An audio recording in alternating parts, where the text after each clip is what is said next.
Doctors बोलते हैं आपके फादर को, आपके दादा को शुगर थी क्या? हाँ हाँ थी, इसीलिए आपको। पर मैं तो मीठा नहीं खाता हूं, पर मैं तो कोई गंदी आदत भी नहीं है, मैं तो स्मोक भी नहीं करता हूं, मैं तो शराब भी नहीं पीता हूं। नहीं नहीं, ये आपके आपके आपके लीनेज, आपके जनरेशन से ये प्रॉब्लम्स आपको आ रही।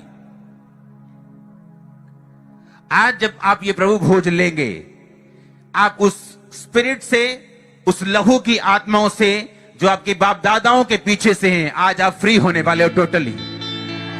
ये आमीन छोटा है, मुझे बड़े वाला लंबे वाला आमीन चाहिए। मैं आपको कोई चीज बता रहा हूं, मैं आपको बता रहा हूं कि क्यों हम प्रभु भोज ले रहे हैं। क्या ये सिर्फ मात्र एक रिलीजियस एक्टिविटी है? क्या ये सिर्फ एक धार्मिकता को पूरा करना है कि सिर्फ हम क्रिश्चियन हैं और ऐसा प्रभु ने कहा है और इसलिए आज हम प्रभु भोज लेंगे, लेकिन मतलब किसी को भी मालूम नहीं है कि इसका मतलब क्या है, क्यों हम प्रभु भोज ले रहे हैं। हम जो भी खाते हैं, कहते हैं कि जैसा किसी का खाना होता है वो व्यक्ति वैसा ही हो जाता है। बोलते हैं कि नहीं बोलते? आपके ब्लड को अगर निकाल लें तो उसमें से देखा जा सकता है कि आप चिकन ज्यादा खाते हैं, कि आप दाल ज्यादा खाते हैं, कि आप सब्जियां ज्यादा खाते हैं, आपके ब्लड से मालूम होते हैं। और परमेश्वर ने कहा अगर तुम मेरे नाम पर विश्वास करो, यानी अगर तुम विश्वास करोगे तो तुम बपतिस्मा लोगे, तुम विश्वास करोगे तो मुझको मानोगे, अगर तुम मुझको मानोगे तो प्रभु भोज लोगे। और जैसे ही आज आप यीशु मसीह के ब्लड को ले रहे हो, आप उस ब्लड से फ्री हो रहे हो जो बाप दादाओं से चलता आ रहे हो।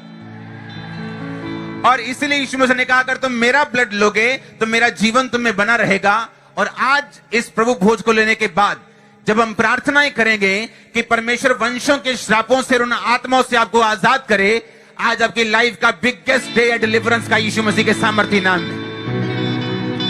इसलिए मैंने कहा आपको वचन को बड़े ध्यान से सुनना है, बहुत ध्यान से। अगर आपकी नानी अपनी मैरिड लाइफ में संघर्ष करती रही, हाँ, आपकी मामा करती रही, तो आप चाहे जितनी मर्जी अच्छी हो जाओ, अगर आप स्पिरिचुअल नहीं हैं तो आप संघर्ष ही करोगी। अगर आपके बाप दादा फाइनेंशियली संघर्ष करते रहे, आपका बाप करता रहा है, आप कितनी भी कोशिश कर लो, आप भी संघर्ष ही करेंगे जब तक आप अपनी स्पिरिट को हैंडल नहीं करते, जब तक आप वंशों के श्रापों से आजाद नहीं होते, जब तक उस स्पिरिट से आप फ्री होकर अपने आप को यीशु मसीह के लहू में नहीं रंग लेते, आपको वो स्ट्रगल करना पड़ेगा। हालेलुया। यीशु मसीह ने कहा जो कोई मेरा ब्लड लेगा और जो कोई मेरा शरीर लेगा, मेरा जीवन उसमें बना रहेगा। कौन सा जीवन? कहता ना तो वो मनुष्यों से, ना शरीर की इच्छा से, ना तो लहू से, वरन परमेश्वर से पैदा हुए। हाँ या ना? और ये पैदा होना जरूरी है ताकि आपकी स्पिरिट्स जो आपके बाप दादाओं से चलती आ रही हैं आपको फॉलो ना कर सकें। हालेलुया। आप जानते जब याकूब के बच्चे पैदा हुए तो यहूदा पैदा हुआ। हाँ या ना? जब यहूदा की शादी हुई तो बाइबल कहती है उसका बेटा मर गया, फिर उसका दूसरा बेटा मर गया। यहूदा के ऊपर एक कर्ज था प्रीमेच्योर टाइम से पहले मौत का, और उसी आत्मा ने यहूदा इस कृति को फॉलो किया। मालूम आपको? इसीलिए उसकी डेथ प्रीमेच्योर हुई और वो जवानी में फांसी लटकाकर मारा गया, क्योंकि सेम यहूदा जो याकूब का बेटा था उसके भी बेटे मरे थे प्रीमेच्योर। और सेम स्पिरिट ने देखो वंशों तक उसको फॉलो किया। और स्पिरिट को क्या चाहिए? उसको एक एंट्री पॉइंट चाहिए, उस दुष्ट आत्मा को, उस श्राप को एक एंट्री पॉइंट चाहिए, उसको एक मौका चाहिए आपकी लाइफ में एंट्री करने का। और वो मौका यहूदा ने दिया, चोरी करके, पैसे में हेरा फेरी करके उसने उस आत्मा को मौका दिया कि जो उसके बाप दादाओं से चलती आ रही हैं वो उसकी लाइफ में भी काम करें। जैसे दाऊद ने मौका दिया, क्योंकि दाऊद ब्लेसिंग से पहले, मसा होने से पहले, बाइबल कहती है कि भेड़ बकरियों को चराया करता था और नंगे पांव जंगलों में ऐसे घूमा करता था। और जब उसने बेशबा के साथ पाप किया और उसको अपना देश छोड़ के जाना पड़ा, तो उन्हीं पहाड़ों के ऊपर जहां वो पहले फिरता था, अब उन्हीं पहाड़ों के ऊपर बाइबल कहती है वो नंगे पांव सिर पे धूली फेंकते हुए वो उन्हीं पहाड़ों पर चढ़ने लगा और लोग उसको श्राप देने लगे। वो सेम स्पिरिट ने उस पर अटैक किया और दाऊद वहीं पहुंच गया जहां उसने शुरुआत की थी। क्योंकि जो स्पिरिट्स आपके बाप दादाओं से आपके पीछे हैं वो ये चाहती हैं कि आप वहीं पहुंच जाएं जहां से आपने शुरुआत की थी। और बाइबल कहती है वो मेमने के लहू के कारण और अपनी गवाही के वचन के कारण शैतान के ऊपर जयवंत हुए। आज जो लहू आपके हाथ में है, ये आपकी जय है, ये आपकी विक्ट्री है, ये आपका हंसना है, ये आपकी टेस्टमनी है, ये शैतान का मरना है, ये उसके कामों का खत्म होना है, ये श्रापों का जाना है। मैंने कहा अगर आमीन हो चाहिए आशीष आपकी है। आप मेरी बात को समझ रहे कि नहीं? वो स्पिरिट जो यहूदा के ऊपर, यहूदा के बच्चों पे काम की, वो स्पिरिट ने पीछा नहीं छोड़ा और यहूदा इस्करियोती के ऊपर रही।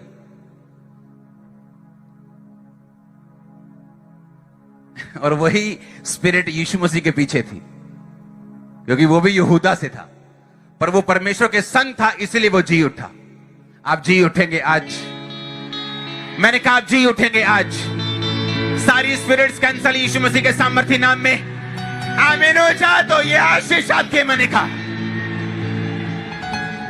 मेरे ख्याल से आज आपको प्रभु भोज की अहमियत समझ आ रही है, क्योंकि जैसे ही आपके मुंह में ये ब्लड जाएगा, ये जूस जाएगा, ये बदन जाएगा, जो रोटी आपके हाथ में जिसे हम बोलते हैं कि परमेश्वर का शरीर है, आप इस बात को अंगीकार कर रहे हैं कि मैं अपने लहू से, बाप दादाओं के वंशों से, श्रापों से आज मैं आजाद होता हूं और यीशु मसीह के जीवन को मैं ग्रहण करता हूं। आज से यीशु मसीह का जीवन मुझ में होगा और मैं डिस्कनेक्ट हूं अपनी उन आत्माओं से यीशु मसीह के नाम में। अब आप समझ रहे क्यों हम प्रभु भोज ले रहे हैं? हाँ या ना? आप समझ रहे कि नहीं? अगर आप जाके इस समय इसहाक से पूछेंगे, अगर प्रभु आपको आज्ञा दे और पूछेंगे इसहाक तेरी पत्नी रिबिका तू बांझ क्यों रही, वो बोलेगी मुझे नहीं मालूम, मुझे कोई शारीरिक प्रॉब्लम नहीं थी, मैं बिल्कुल फिट थी, सब कुछ ओके था, लेकिन मैं नहीं जानती कि 20 साल मेरे संतान क्यों नहीं हुई। अगर कोई ऐसा रोग उसे होता तो बाइबल में मेंशन होता, अगर सारा को कोई रोग होता तो बाइबल में मेंशन होता। अगर रोग था तो बिना दवाई खाए फिर वो प्रेग्नेंट कैसे हो गई 20 साल बाद, जब परमेश्वर ने कहा कि अब संतान होगी। हालेलुया। और याद रखो, ये आत्माएं क्रिश्चियन लोगों की लाइफ में काम नहीं करती। ये तभी काम करती हैं अगर हम इन्हें पाप में जाकर काम करने का मौका दें, या हम प्रेयरलेस हों, या हम प्रार्थना से रहित हों और हमें यह मालूम ना हो कि जिस संघर्ष को हम कर रहे हैं ये हमारी गलती की वजह से नहीं, वरन उन आत्माओं की वजह से है जो हमारे परिवारों में चलती आ रही। हालेलुया। एक पास्टर ने मिनिस्ट्री को स्टार्ट किया, मिनिस्ट्री स्टार्ट हुई, लेकिन मिनिस्ट्री ग्रो नहीं हुई। वहां से लोग जाकर ग्रो हो गए, बड़ी बड़ी चर्चेस बन गई उन वहां से जाके, लेकिन वो खुद कभी भी ग्रो नहीं हुआ। और एक दिन उसके स्पिरिचुअल सन ने उसको किसी दुकान में देखा और कहा, ओ आप यहां पे क्या कर रहे हैं? उसने कहा आप मेरी चर्च में आए, मैंने लोगों को बहुत बार बताया कि मेरे ऐसे स्पिरिचुअल फादर है, तो आप मेरी चर्च में आओ एक बार। और जब वो चर्च में गया और जब उसने चर्च में जाके प्रीच किया, जब डेमोन्स्ट्रेशन किया, लोग हिल गए, आत्मा उतरा, लंगड़े चले, सब कुछ हुआ। लेकिन उसके बाद स्पिरिचुअल सन ने उसको पूछा, उसने कहा इतना ग्रेट अनॉइंटिंग आपके अंदर है, इतना मसा आपके अंदर है और परमेश्वर कैसे काम कर रहा है, लेकिन वो ग्रोथ क्यों नहीं हुई? ये क्वेश्चन पूछकर दोनों परमेश्वर की मर्जी को छोड़ के सो गए। और जब रात को उसके सन को एक विजन आया कि उसके स्पिरिचुअल फादर के पास एक कछुआ है, और वो अंदर गया और उसको सच में कछुआ दिखा उसके स्पिरिचुअल फादर के पास। और उसने उसे उठाया और उसने कहा मैं कछुआ क्यों देख रहा हूं? उसने कहा पास्टर ने कि मेरी मां कछुए की पूजा करती थी और मुझे ऐसा लगता था कि मुझे ये फॉलो नहीं कर सकता, और मैंने इस बात पे कभी ध्यान नहीं दिया,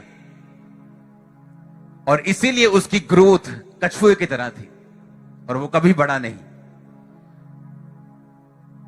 और जब उसने स्पिरिट को पहचान लिया कि ये स्पिरिट मेरा पीछा कर रही, उन दोनों वो बैठे प्रार्थना में, प्रेयर को किया, दुष्ट आत्मा को डांटा। जब वो वापिस गया, वो पास्टर जो 30 साल में नहीं हुआ था 3 महीनों में हो गया था। चर्च ग्रो कर चुका था, एक्सप्लोड कर चुका था, जहां जा रहा था काम हो रहे थे, रास्ते खुल रहे थे, लोग जुड़ रहे थे, अजीब अजीब काम होने शुरू हो गए सिर्फ 3 महीने में। जब स्पिरिट को हैंडल किया, लोग सोचते जैसे यीशु मसीह को मान लिया अपने आप सब कुछ हो जाएगा, यीशु मसीह को मान लिया अपने आप सब कुछ ठीक हो जाएगा। अपने आप कुछ भी ठीक नहीं होगा।